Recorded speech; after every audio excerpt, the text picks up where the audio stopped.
அந்த அன்பு எங்கே இருக்குது? உனக்குள்ளே தான் இருக்குது, எனக்குள்ளே தான் இருக்குது.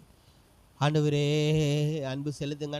இல்லை இல்லை இல்லை, உனக்குள்ளே தான் அந்த அன்பு இருக்குது. இந்த அன்பை தாருங்க ஆண்டவரே. ஆண்டவரே இவங்களெல்லாம் மன்னிச்சுங்கிற ஆண்டவரே. இந்த மக்களெல்லாம் நான் பார்க்கும்போது கடைசி வரை அவனால் மன்னிக்கவே முடியாது. அவன் என்ன நினைக்கிறான்னா, அவனை யார் மன்னிக்கணும்?